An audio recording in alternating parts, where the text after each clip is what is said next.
ஆகாஷவாணி.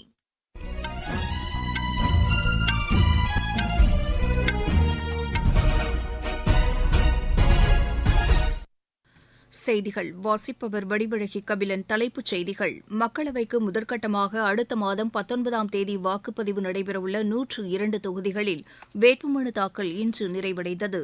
மத்திய அரசு மேற்கொண்ட நடவடிக்கைகள் காரணமாக ஜம்மு காஷ்மீர் வளர்ச்சிப் பாதைக்கு திரும்பியுள்ளதாக பிஜேபி கூறியுள்ளது. வேலைவாய்ப்பின்மை பிரச்சினைக்கு தீர்வு காண பிஜேபி தலைமையிலான மத்திய அரசு தவறிவிட்டதாக காங்கிரஸ் குற்றம் சாட்டியுள்ளது. தில்லி முதலமைச்சர் திரு அரவிந்த் கெஜ்ரிவால் கைது தொடர்பாக அமெரிக்கா தெரிவித்துள்ள கருத்துக்கு இந்தியா கடும் கண்டனம் தெரிவித்துள்ளது. ஆசிய கோப்பைக்கான மூவர் கூடைப்பந்து போட்டியின் லீக் ஆட்டங்களில் இந்தியா இன்று மாலத்தீவு மற்றும் மக்காவ் அணிகளை வென்றது. இனி விரிவான செய்திகள். மக்களவைக்கு முதல்கட்டமாக தேர்தல் நடைபெறவுள்ள 102 தொகுதிகளில் வேட்புமனு தாக்கல் இன்றுடன் நிறைவடைந்தது. 17 மாநிலங்கள் மற்றும் 4 யூனியன் பிரதேசங்களுக்கு உட்பட்ட இந்த தொகுதிகளில் வாக்குப்பதிவு அடுத்த மாதம் 19ஆம் தேதி நடைபெறுகிறது. பீகாரில் மட்டும் வேட்புமனுக்களை தாக்கல் செய்ய நாளை கடைசி நாளாகும். இதர மாநிலங்களில் வேட்புமனுக்கள் பரிசீலனை நாளை நடைபெறும். மனுக்களை விலக்கிக் கொள்ள 30ஆம் தேதி கடைசி நாளாகும். பீகாரில் மட்டும் மனுக்கள் மீதான பரிசீலனை வரும் 30ஆம் தேதி நடைபெறும். அம்மாநிலத்தில் மனுக்களை விலக்கிக் கொள்ள அடுத்த மாதம் 2ஆம் தேதி கடைசி நாளாகும். தமிழகத்தின் 39 தொகுதிகளிலும், ராஜஸ்தானின் 12 தொகுதிகளிலும், உத்தரப்பிரதேசத்தின் 8 தொகுதிகளிலும், மத்திய பிரதேசத்தின் 6 தொகுதிகளிலும், உத்தராகண்ட், அஸ்ஸாம் மற்றும் மகாராஷ்டிராவில் தலா 5 தொகுதிகளிலும், பீகாரில் 4 தொகுதிகளிலும், மேற்குவங்கத்தில் 2 தொகுதிகளிலும், அருணாச்சல் பிரதேசம், மணிப்பூர், மேகாலயா ஆகிய மாநிலங்களில் தலா 2 தொகுதிகளிலும், சத்தீஸ்கர், மிசோரம், நாகாலாந்து, திரிபுரா, அந்தமான் மற்றும் நிக்கோபார் தீவுகள், ஜம்மு காஷ்மீர், லட்சத்தீவு மற்றும் புதுச்சேரியிலும் முதல்கட்ட தேர்தலுக்கான வாக்குப்பதிவு நடைபெறுகிறது. இதற்கிடையே தமிழகத்தில் தேர்தல் பணிகள் தொடர்பாக இதுவரை 5 லட்சம் பேருக்கு பயிற்சி அளிக்கப்பட்டுள்ளதாக தலைமை தேர்தல் அதிகாரி திரு சத்யபிரதா சாஹூ கூறியுள்ளார். இன்று சென்னையில் செய்தியாளர்களிடம் பேசுகையில் அவர் இவ்வாறு தெரிவித்தார்.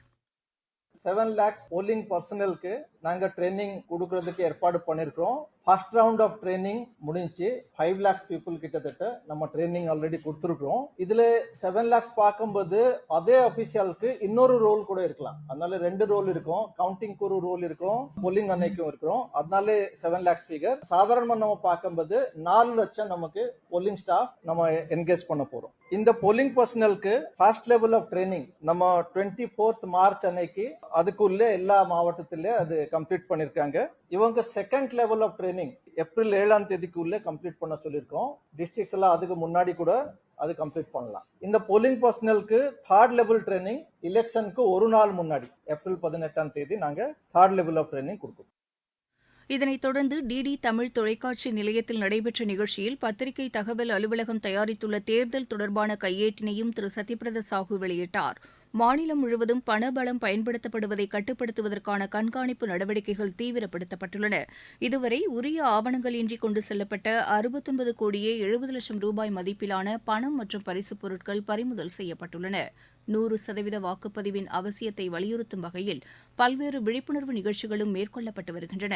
இந்த தேர்தலில் முதல் முறையாக வாக்களிக்க உள்ளதை ஆவலுடன் எதிர்நோக்கி இருப்பதாக சிவகங்கை மாவட்டத்தைச் சேர்ந்த மாணவிகள் தெரிவித்தனர்.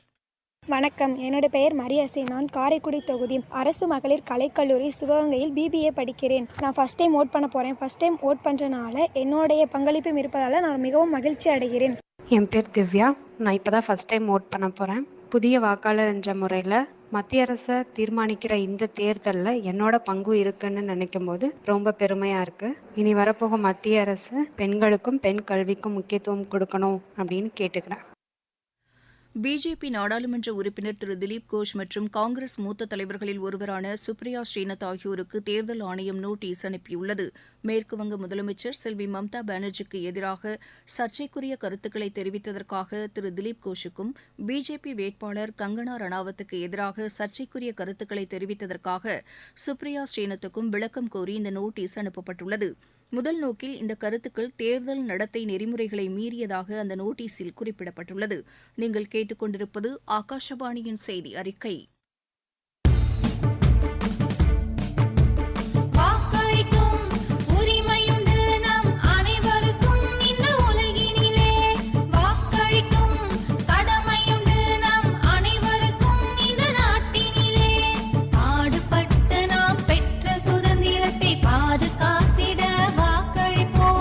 ஜனநாயகத்தை பேணி காத்திட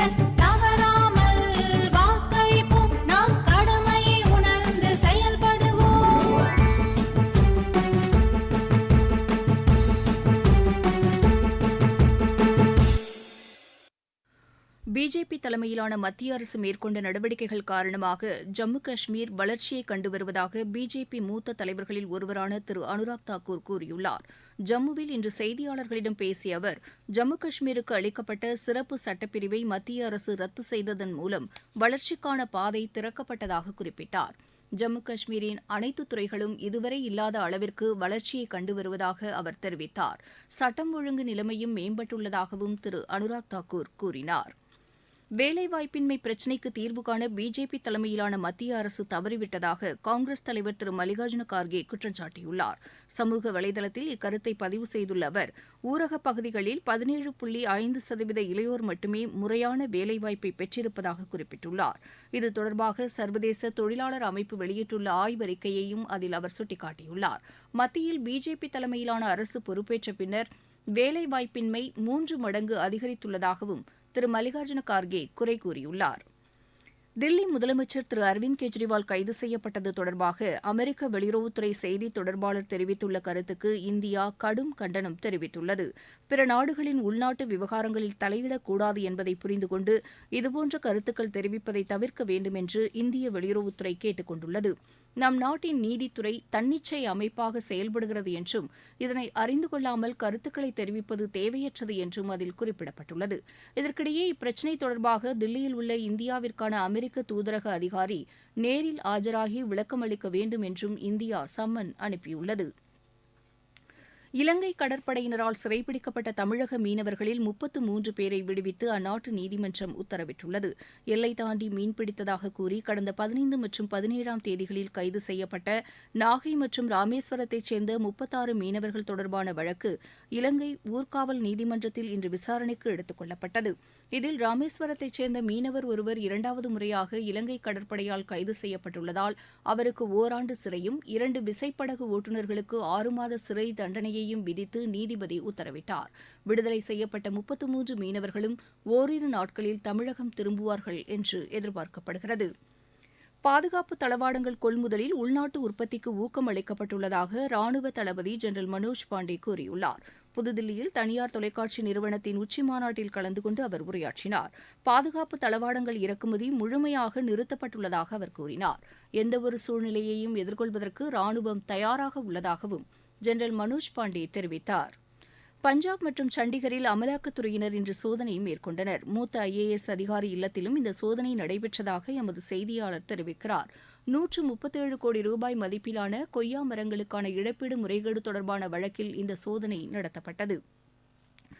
ஆசிய கோப்பைக்கான மூவர் கூடைப்பந்து போட்டி சிங்கப்பூரில் இன்று தொடங்கியது. இன்று நடைபெற்ற லீக் ஆட்டங்களில் மாலத்தீவு மற்றும் மக்காவ் அணிகளை இந்தியா வென்றது. தாய்லாந்து சர்வதேச பேட்மிண்டன் போட்டியில் இந்தியாவின் ஆயுஷ் ஷெட்டி காலிறுதிக்கு முந்தைய சுற்றுக்கு முன்னேறியுள்ளார். இன்று நடைபெற்ற ஆடவர் ஒற்றையர் பிரிவு முதல் சுற்று ஆட்டத்தில் அவர் 21-19, 17-21, 21-14 என்ற செட் கணக்கில் மலேசியாவின் ஜஸ்டின் கோஸை வென்றார். இதர ஆடவர் ஒற்றையர் பிரிவு ஆட்டங்களில் பாரத் ராகவ், சதீஷ்குமார் மற்றும் அபிஷேக் வெற்றி பெற்று காலிறுதிக்கு முந்தைய சுற்றுக்கு முன்னேறினர். ஆடவர் இரட்டையர் பிரிவில் இந்தியாவின் திங்கு சிங் கோத்தோஜோம், அமான் முகமது இணையும் காலிறுதிக்கு முந்தைய சுற்றுக்கு முன்னேறியுள்ளது. ஆடவர் இரட்டையர் பிரிவு முதல் சுற்று ஆட்டத்தில் இந்த இணை 21-14, 6-21, 21-18 என்ற செட் கணக்கில் இந்தோனேஷியாவின் டிகேஸ் சத்ரியாஜி சாஹியோ குட்டோமோ, நிக்கோலஸ் ஜாக்குவின் இணையை வென்றது. பேட்மிண்டன் போட்டிகளுக்கான சர்வதேச தரவரிசை பட்டியலின் ஆடவர் இரட்டையர் பிரிவில் இந்தியாவின் சாத்விக் சாய்ராஜ் சிராக் ஷெட்டி இணை தொடர்ந்து முதலிடத்தில் நீடிக்கிறது. ஆசிய கோப்பை மகளிர் கிரிக்கெட் போட்டி ஜூலை 19ஆம் தேதி தொடங்கி 28ஆம் தேதி வரை இலங்கையில் நடைபெறும் என்று அறிவிக்கப்பட்டுள்ளது. இந்தியா, பாகிஸ்தான், நேபாளம், ஐக்கிய அரபு எமிரேட், இலங்கை, பங்களாதேஷ், மலேசியா மற்றும் தாய்லாந்து இதில் பங்கேற்கின்றன. உலக டேபிள் டென்னிஸ் சாம்பியன் போட்டி தென்கொரியாவின் இன்ச்சியானில் இன்று தொடங்குகிறது. டேபிள் டென்னிஸ் போட்டிகளுக்கான சர்வதேச தரவரிசை பட்டியலின் ஆடவர் பிரிவில் இந்தியாவின் சத்யன் ஞானசேகரன் 60வது இடத்திற்கும், மகளிர் பிரிவில் ஸ்ரீஜா அகுலா 40வது இடத்திற்கும் முன்னேறியுள்ளனர். IPL கிரிக்கெட் போட்டியில் மும்பை அணி இன்று ஹைதராபாத் அணியை எதிர்கொள்கிறது. ஹைதராபாத்தில் இன்னும் சற்று நேரத்தில் தொடங்கவுள்ள இப்போட்டியில் டாஸ் வென்ற மும்பை அணி முதலில் பந்து வீச தீர்மானித்துள்ளது. மீண்டும் தலைப்புச் செய்திகள். மக்களவைக்கு முதல் கட்டமாக அடுத்த மாதம் 19ஆம் தேதி வாக்குப்பதிவு நடைபெறவுள்ள 102 தொகுதிகளில் வேட்புமனு தாக்கல் இன்று நிறைவடைந்தது. மத்திய அரசு மேற்கொண்ட நடவடிக்கைகள் காரணமாக ஜம்மு காஷ்மீர் வளர்ச்சிப் பாதைக்கு திரும்பியுள்ளதாக பிஜேபி கூறியுள்ளது. வேலைவாய்ப்பின்மை பிரச்சினைக்கு தீர்வு காண பிஜேபி தலைமையிலான மத்திய அரசு தவறிவிட்டதாக காங்கிரஸ் குற்றம் சாட்டியுள்ளது. தில்லி முதலமைச்சர் திரு அரவிந்த் கெஜ்ரிவால் கைது தொடர்பாக அமெரிக்கா தெரிவித்துள்ள கருத்துக்கு இந்தியா கடும் கண்டனம் தெரிவித்துள்ளது. ஆசிய கோப்பைக்கான மூவர் கூடைப்பந்து போட்டியின் லீக் ஆட்டங்களில் இந்தியா இன்று மாலத்தீவு மற்றும் மக்காவு அணிகளை வென்றது. இத்துடன் இந்த செய்தி அறிக்கை நிறைவு பெற்றது.